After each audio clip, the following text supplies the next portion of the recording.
क्या वाकई अर्थव्यवस्था में देखें, अलग अलग मोर्चों पर चुनौतियों को देखें, क्या वाकई हम कोविड से पहले वाली लेवल पर पहुंच गए हैं?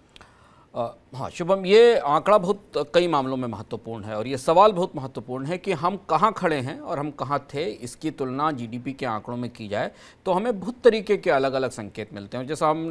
जैसा सब जीडीपी को करीब से समझने वाले और देखने वाले लोगों को पता है कि जीडीपी किसी देश के आर्थिक उत्पादन का मूल्य होता है और उस उत्पादन में बहुत सारे उत्पादन शामिल होते हैं। एग्रीकल्चर, सर्विसेज, ग्रोथ, लोगों का खर्च, सरकार का खर्च, प्राइवेट सेक्टर का इन्वेस्टमेंट, इन सारी चीज़ों के अलग अलग मतलब होते हैं और अलग अलग संकेत होते हैं। तो हम आज ये समझने की कोशिश करेंगे। तो पहला सवाल, हम प्री कोविड लेवल पर आ गए हैं? सवाल का जवाब है एक तरफ से हाँ और दूसरी तरफ से नहीं।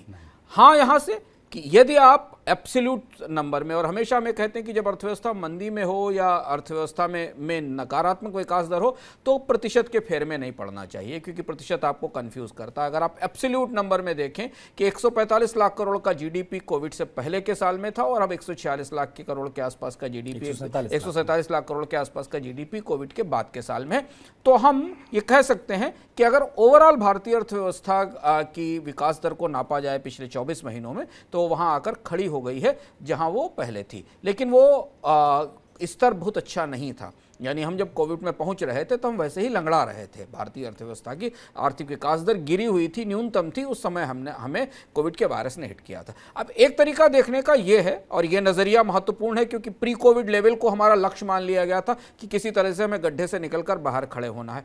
तो एक व्याख्या इसकी हो सकती है कि आप गड्ढे से निकलकर बाहर आ गए हैं, असली चढ़ाई या असली लड़ाई यहां से शुरू होती है और कितनी ताकत उस गड्ढे से निकलने में खर्च हुई है उस आधार पर यह तय होगा कि कितना लंबा सफर आगे हमें पूरा करना है। जब इसके भीतर जाएं और आप ये समझने की कोशिश करें तो रिजर्व बैंक की क्रेडिट एंड फाइनेंस रिपोर्ट जो भी हाल में आई थी, जिसने हमें ये बताया कि जीडीपी कोविड के से पिछले 3 साल के दौरान अलग अलग सालों में 2020-21 में, 2021-22 में और 2022-23 में 19 लाख करोड़ रुपए, 17 लाख करोड़ रुपए और 16.4 लाख करोड़ रुपए का आउटपुट लॉस हुआ है। और जब इस रोशनी में आप देखें तो आपको लगेगा कि फिर वो प्री कोविड लेवल कभी नहीं आ सकता, उसको आने में आपको 2035 का समय लगेगा। ये बात रिजर्व बैंक ने अपनी रिपोर्ट में कही है। तो अब इसे ऐसे समझें कि एक दुकानदार अगर दुकान चला रहा होता है, कोई बिजनेस चला रहा होता कोविड से पहले, और कोविड के अगर उसकी सामान्य आर्थिक विकास दर भी 5-6% होती तो आज वो जिस स्थिति में होता उससे वो कहीं बहुत पीछे खड़ा हुआ है।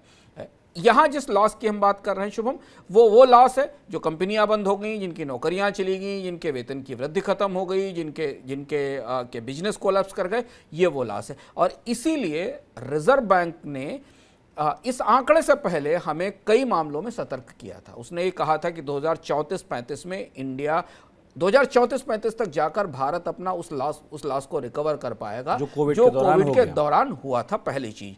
दूसरी महत्वपूर्ण बात यह कि रिजर्व बैंक ने अपनी उसी रिपोर्ट में कहा था, और जिससे झलक कर सामने आती है, हम पहले भी मनी सेंट्रल में इसकी चर्चा करते रहे हैं, कि भारत की जो औसत विकास दर अगले 3-4 साल में रहने वाली, क्योंकि कोविड का कांटा पैर में लगा है और नुकसान हुआ है, तो भारतीय अर्थव्यवस्था लंगड़ा कर चलेगी, दौड़ेगी नहीं। तो जो औसत विकास दर है वो 6.6% से 7.5% के आसपास आने वाले वर्षों में रहेगी। और इसलिए भारत की रिकवरी, जितना लॉस हुआ वो रिकवरी उतनी धीमी दिखाई देगी। तो अब आप किस तरफ से देखना चाहते हैं सिक्के को? अगर इस तरफ से देखना चाहते हैं कि कोविड का नुकसान खत्म हो गया, तो आप उस तरफ से भी देख सकते हैं, सरकार उस तरफ से बता रही। और अगर आप इस तरह से देखना चाहते हैं कि जो नुकसान गया वो वापस कब लौटेगा, तो आप रिजर्व बैंक की बात सुनिए। सीएसओ बता रहा है कि प्री कोविड लेवल आ गया है, रिजर्व बैंक कह रहा है प्री कोविड लेवल या कोविड के दौरान की रिकवरी आने में 2035 लगेगी।